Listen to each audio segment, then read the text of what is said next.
नमस्कार, मैं हूं अमरिंदर आशुतोष।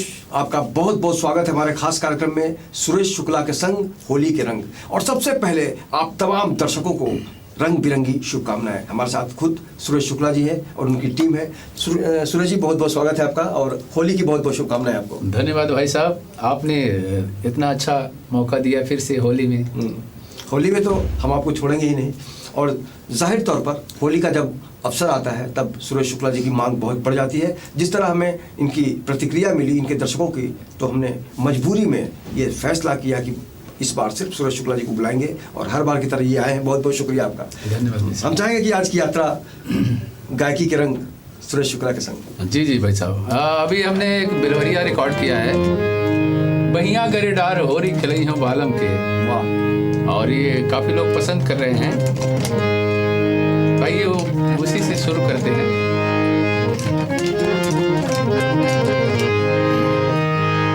अरे होरी खिलई हम बालम के, होरी खिलई हम बालम के, बहिया गरे डार होरी खिलई हम बालम के, बहिया गरे डार होरी खिलई हम बालम के, होरी खिलई हम बालम के, होरी खिलई हम बालम के, बहिया गरे डार होरी खिलई हम बालम के, बहिया गरे डार होरी खिलई हम बालम के।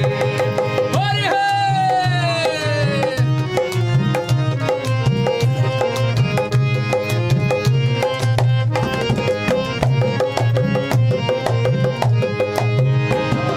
सैया के सिर पे पगड़िया, मोरे सैया के सिर पे पगड़िया, यहर सरिया के कोर दूनों के बनी है बननवा, सरधा पंख मोर रास रचब घरही में, पियवा के जो राज चलन ना पई है, दुनिया से छोड़, दुनिया से छोड़, लेबे खुशी मनवा के, कहीं के उद्गार होरी खेलई हम बालम के, ओ बहिया गरे डार होरी खेलई हम बालम के।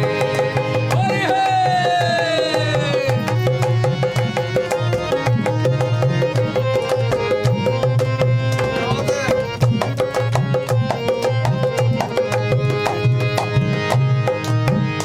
अरे सैया के माथे चंदनवा, मोरे पियवा के माथे चंदनवा, टिकवा मोरे भाल दूनों के बनी गई तारैया, लई लाल गुलाल रंगी है धरती गगनवा, बाजी करता और पखावा जबीना, कई देबो निहाल, कई देबो निहाल, कई देबो निहाल, कई देबो निहाल, आज जिया बाउर के, दुनिया झनकार होरी खेलई हम बालम के, ओ बहिया गरे डार होरी खेलई हम बालम के, ओ बहिया गरे डार होरी खेलई हम बालम के,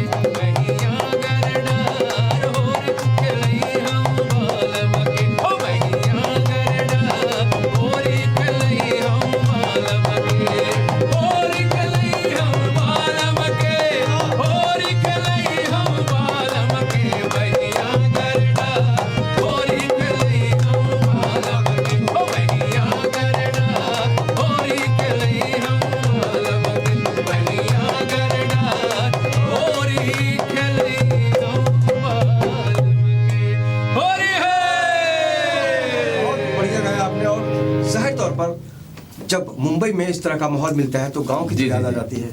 सुरेश जी, हम चाहेंगे कि जो मुंबई में लोग रहते हैं, बहुत ज़माने से गांव नहीं जा पाए हैं, जी, जी, सर। उनके लिए होली में क्या पेश करेंगे आप? उनके लिए अभी बहुत कुछ है। आइए एक मस्ती का त्योहार है, गांव का दृश्य है। हमारे अवनिंद्र भाई साहब जैसे थोड़ा रसिक लोग रहते हैं जो तो होली में जब गांव जाते हैं तो घर ना जाके ससुरारी चले जाते भैया, और ससुरारी में जाके साली के साथ होली होली जब खेलते हैं तब क्या कहना है।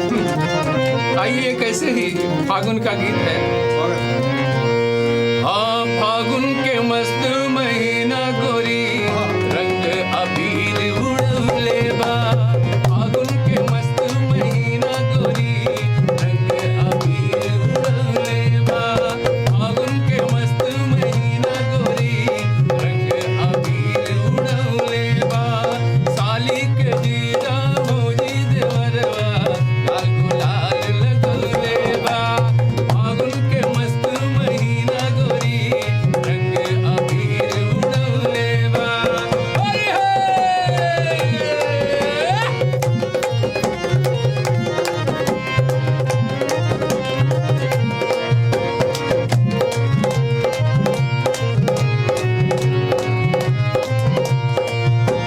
झूमे नाचे लोगवे बना के टोली, खेले संग रंगवा धूम के होली।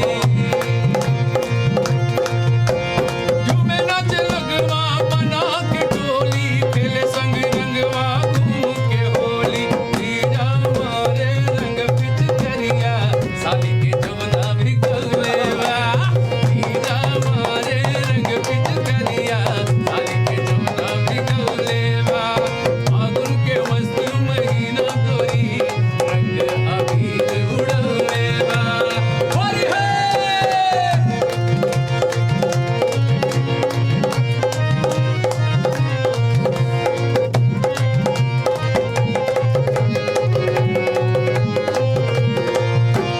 सब मिलिए के रंग हो जाला, नीला पीला में मिले रंग काला।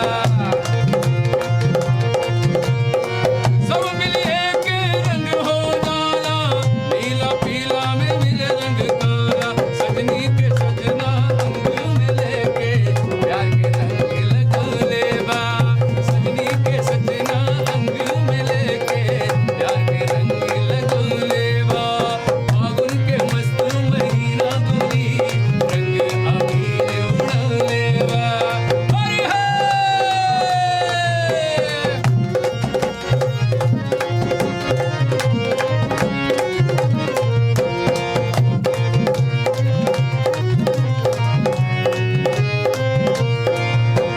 लेके हथवा में ढोल मजीरा, बस्ती में बिल बोले कबीरा।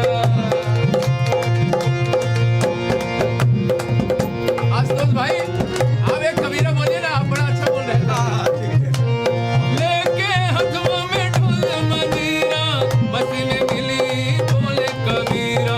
अंग पी पी के सब एक होके भाईचारा बढ़ले बा, अंग पी पी के सब एक होके भाईचारा बढ़ले बा, फागुन के मस्त महीना गोरी रंग अबीर उड़ौले बा, जीजा मारे रंग पिचकरिया, साली के जवना भी गौले बा, फागुन के मस्त महीना गोरी रंग अबीर उड़ौले बा, रंग अबीर उड़ौले बा।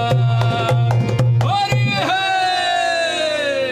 वाकई ये मस्ती का त्योहार है। इसमें जो रिश्तों का जो एक नई परिभाषा हम देखते हैं, जी, भाई जी। भाभी और देवर का जो साथ होता है। अरे अवनिंदर भाई जब हम लोग बचपन में हाँ। होली खेलते थे गांव में, तो कितनी भाभियां हम लोगों से कुश्ती लड़ती थी अच्छा कुश्ती। कि रंग नहीं लगाने देंगे, और हम लोग भी कितने तो उठा उठा पटक देते थे जिससे छोटे रहते थे हम लोग। अभी हमारे एक दोस्त हैं गांव में, फोन किया, बोले अब वो समय नहीं रह गया, अब एक दूसरे को लोग पहचानते ही नहीं। ऐसा माहौल हुआ करता था कि एक एक साथ हम लोग नई नवेली जो भाभी आती थी उसको ताड़ के रखते थे कि इसको रंग लगाना ही है। अब तो सूरज जी डिजिटल होली आजकल चलती है, जी, जी। फेसबुक व्हाट्सएप पे लोग एक दूसरे को रंग लगा देते हैं। लेकिन स्पर्श होली तो असली होली तो हाँ। गांव की होली होती है, और खासकर जब फागुन की बात होती है और अपनी भाषा होती है तब जी, बहुत जी, मजा आता है। एकदम बहुत पुरानी होली है। कहा जाता है कि सैया भांग पी के मस्त हो गया तो पत्नी कैसे कहती है, अरे फुलवरिया से कागा उड़ी भागा मोरा सैया अभागा ना जागा। फुलवरिया से कागा उड़ी भागा मोरा सैया अभागा ना जागा।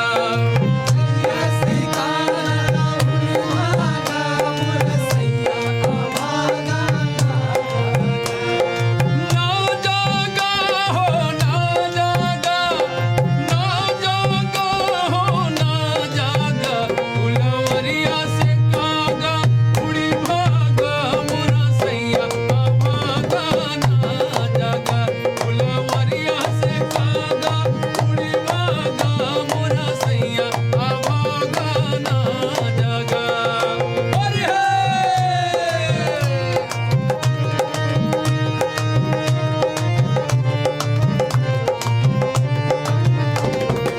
तो कागा कहाँ कहाँ बैठता है, कैसे?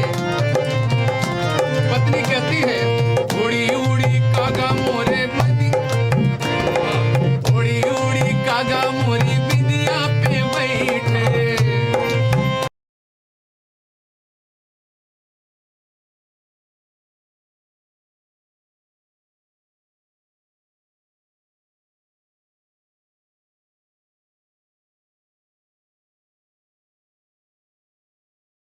कागा उड़ी भागा मोरा सैया अभागा ना जागा।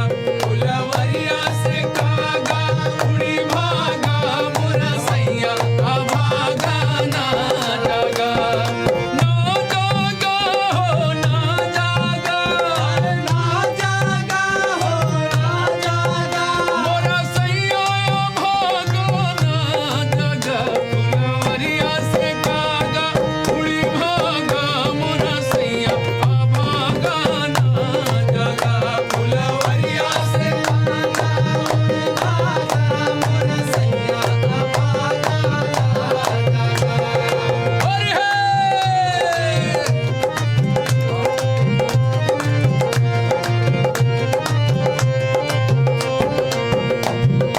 उड़ी उड़ी कागा मोरी बिंदिया पे बैठे, उड़ी उड़ी कागा मोरी बिंदिया पे बैठे। बिंदिया पे बैठे कागा बिंदिया पे बैठे। मोरे मथवा के रस ले भागा मोरा सैया अभागा ना जागा। फुलवरिया से कागा उड़ी भागा मोरा सैया अभागा ना जागा। अरे हे!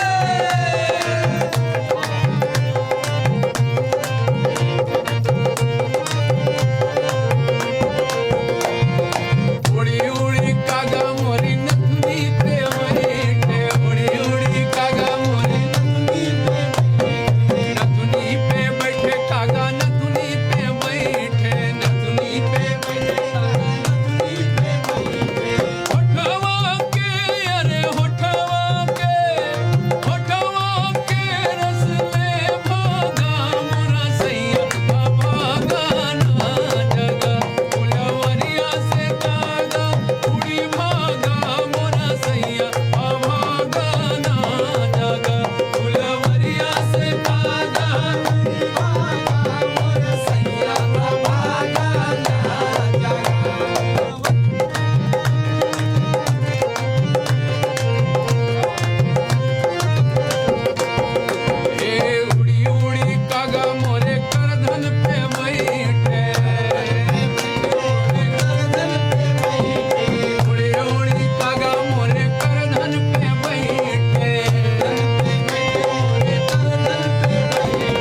समझा जा सकता है पत्नी की स्थिति क्या होती जी, है। जी, फिलहाल जी। वक्त एक ब्रेक का, ब्रेक के बाद हम फिर से होली का जो दौर है वो जारी रखेंगे और सुरेश शुक्ला जी का जो रंग है उसको आप भी महसूस करेंगे। देखते रहिए खास करके।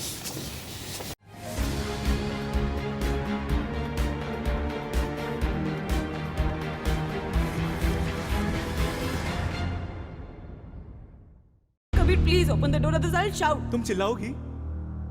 सच में चिल्लाओगी? मुझे चीखे बहुत पसंद है। चिल्लाओ, चिल्लाओ ना।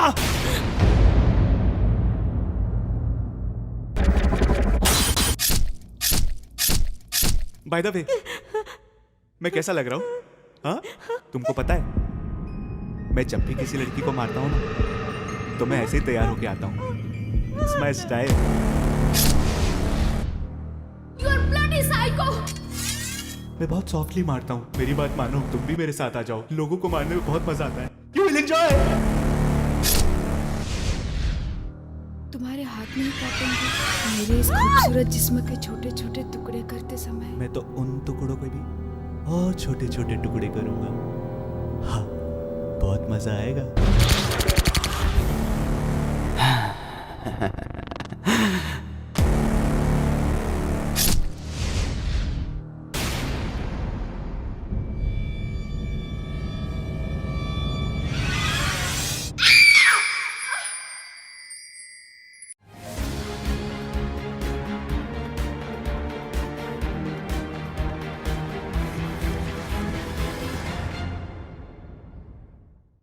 ब्रेक के बाद आपका बहुत बहुत स्वागत है। आज होली है और होली की जो खुमारी होती है उसमें अगर ऐसे गीत मिलते हैं तो वाकई मज़ा दुगना हो जाता है। सुरेश शुक्ला जी हमारे साथ हैं। सुरेश जी, एक बार फिर से हम चाहेंगे कि उसी माहौल में हमें लेके चले। एकदम एकदम। अपने यहाँ होली मनाने के लिए कभी कभी लोग सरप्राइज देते हैं, रात में 12 बजे पहुँचते हैं और मेहरारू गांव में बेचारी परेशान होके इंतजार करता परदेसी पिया कब आई है कब आई है। तो ऐसे एक पत्नी है, पति का इंतजार कर रही है तो अपनी ननद से क्या कहती है। हर रोज सवेरे छत पे चिड़ैया बोले है ननदो, रोज सवेरे छत पे चिड़ैया बोले है ननदो कि होलिया में कि होलिया में कि होलिया में आई है पिया परदेसी की मनवा डोले है ननदो कि होलिया में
रिश्ता होता है, जी जी जी।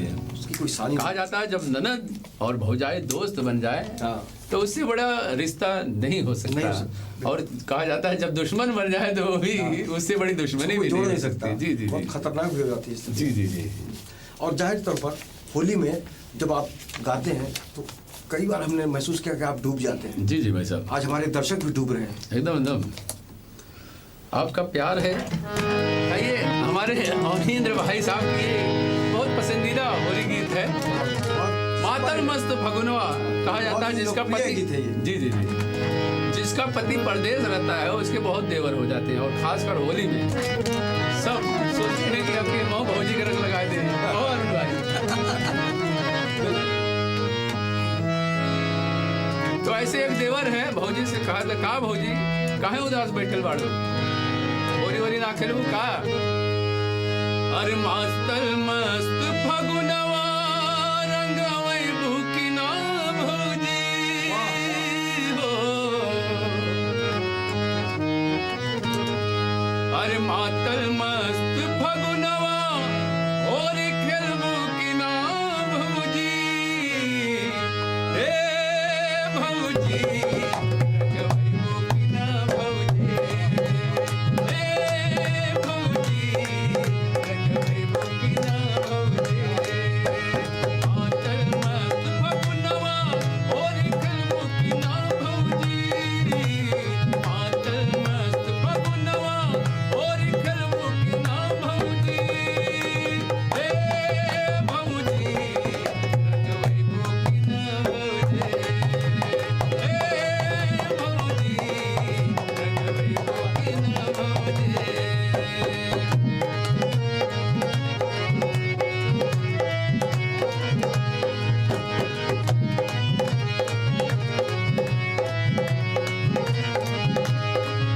ओ चना मटर गेहूं लहराता सीवनवा बा, धरती धन्य भइल अन्न से खेत खाली अनवा बा।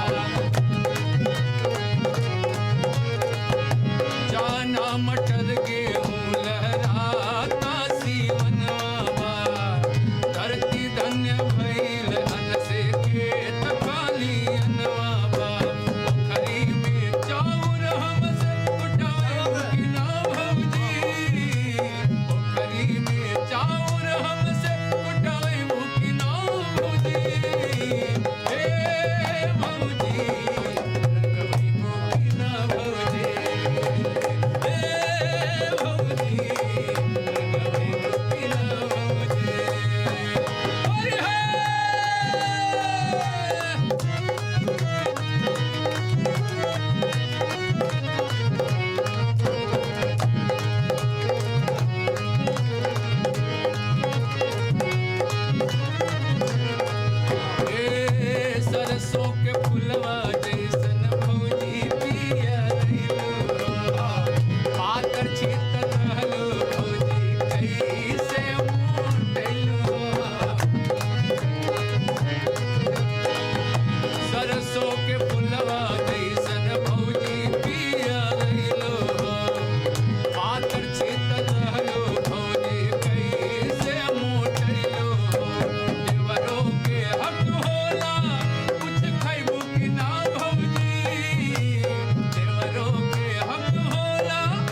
पहुंच गए हैं और ऐसा हाँ, लग रहा है कि देवर और भाभी की जो छड़खानी होती है, जी, एकदम उसका कोई जोड़ नहीं है।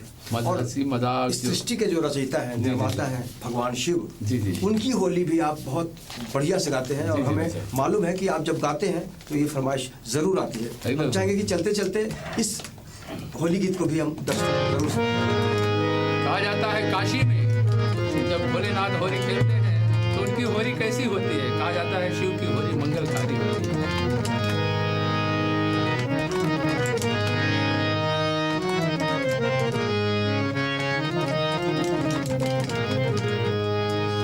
हर खेले मसाने में होली दिगंबर खेले मसाने में होली, खेले मसाने में होली दिगंबर खेले मसाने में होली, भूत पिशाच बटोरी, भूत पिशाच बटोरी दिगंबर खेले मसाने में होली, खेले मसाने में होली दिगंबर खेले मसाने में होली, खेले मसाने में होली दिगंबर खेले मसाने में होली।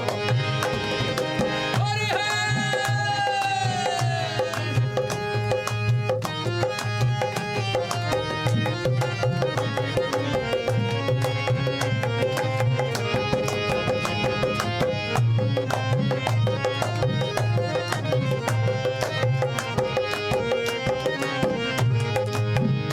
ओ लखी सुंदर फागुनी छटा के मन से रंग गुलाल हटा के, लखी सुंदर फागुनी छटा के मन से रंग गुलाल हटा के, चीता भस्म भरी झोरी, चीता भस्म भरी झोरी दिगंबर खेले मसाने में होली, खेले मसाने में होली दिगंबर खेले मसाने में होली, खेले मसाने में होली दिगंबर खेले मसाने में होली।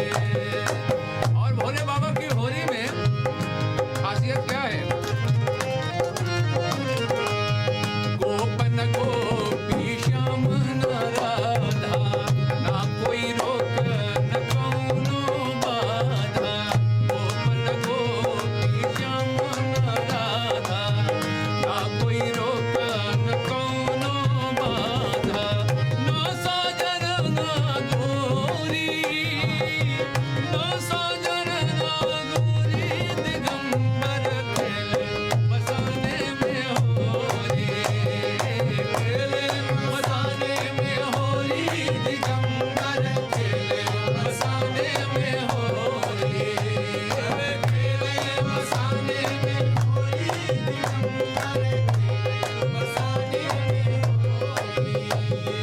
और भोले बाबा की पिचकारी क्या है? ध्यान दीजिएगा। नाचत गावत डमरूधारी, छोड़े सर्प गरल पिचकारी, नाचत गावत डमरूधारी, छोड़े सर्प गरल पिचकारी, पीटे प्रेत ठपोरी, पीटे प्रेत ठपोरी दिगंबर खेले मसाने में होली, खेले मसाने में होली दिगंबर खेले मसाने में होली, खेले मसाने में होली दिगंबर खेले मसाने में होली। हरि हरि।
त्यौहार है बहुत ही खास होता है और इसमें रिश्तों की जो भाषा है उसको समझने की ज़रूरत है। आज दुनिया बदल रही है लेकिन हमारी जो संस्कृति है, हमारी जो परंपरा है, हमारा जो त्यौहार है, उसको हम इसी तरह मनाते रहें। और आप आज होली ज़रूर खेलिएगा लेकिन संभल कर, केमिकल से बच के, क्योंकि आने वाले समय में प्रदूषण का जो खतरा है उससे हम सबको बचना होगा। और ये जो होली का जो गीत आपने सुना, निश्चित रूप से आपका जो दिन है वो बिल्कुल रंगीन हो गया होगा।